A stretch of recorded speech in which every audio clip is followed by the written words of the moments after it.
Bonjour à tous, je voulais encore une fois revenir sur l'arrêt de la PS4 en vous présentant, vidéo très courte je précise tout d'abord, un graphique de l'évolution des meilleures ventes par rapport aux consoles, étant donné que la PS4 va s'arrêter.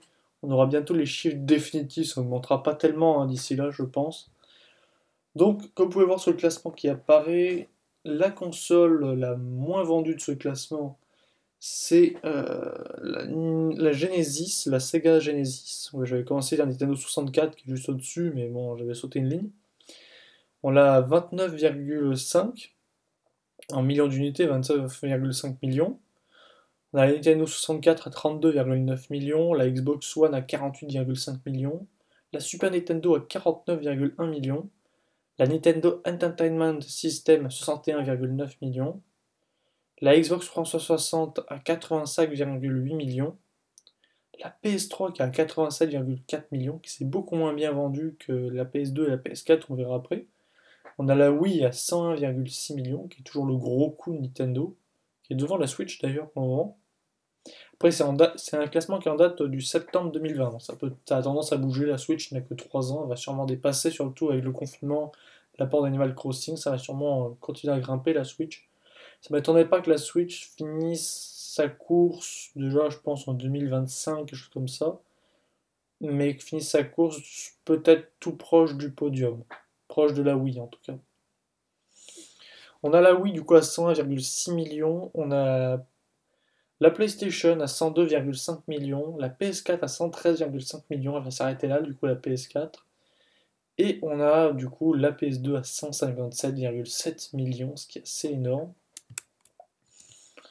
Quand même, ce qui est quand même assez énorme avec la PS4. La PS4 ne rattrapera jamais ce retard, mais la PS4 c'est quand même extrêmement bien vendu quand même. Quand on voit que la PS3 était qu'à 87,4 et qu'on voit qu'actuellement sur les consoles de génération, enfin on n'a pas les chiffres sur la PS5 et la Xbox 3 nouvelle là, la Xbox, j'arrive jamais à savoir son nom. La Xbox One qui actuellement, c'était l'ancienne next-gen de Microsoft est qu'à 48,5 millions, et derrière la Super Nintendo, le Nintendo Entertainment est loin derrière la Switch, 20 millions d'exemplaires de près de la Switch. On a la PS4 du coup, qui a 113 millions, la notoriété de Sony ne fait qu'accroître, surtout avec les jeux indés dont ils disposent. Hein. Leurs exclusivités, genre Spider-Man PS4 et encore God of War, même The Last of Us.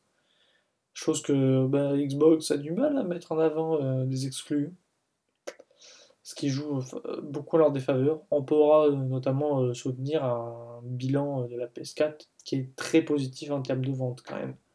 Par rapport surtout à Microsoft, là il n'y a même pas de calcul contre la concurrence. On est quasiment à 70 millions d'exemplaires d'écart, ce qui est juste énorme. Ma prédiction c'est que pour la nouvelle génération, je pense que l'écart sera moins serré entre... non, il sera moins desserré, voilà, je cherchais le mot. Moins desserré entre PS5 et Xbox nouvelle, là. Parce que je pense que les deux consoles vont commencer à bien se valoir, donc ça ne m'étonnerait pas qu'il n'y ait pas réellement d'écart mirobolant comme on a eu avant. Quoi. Voilà, c'est tout pour cette vidéo, petit bilan rapide. Je vous dis à la prochaine, c'était Stegos, salut!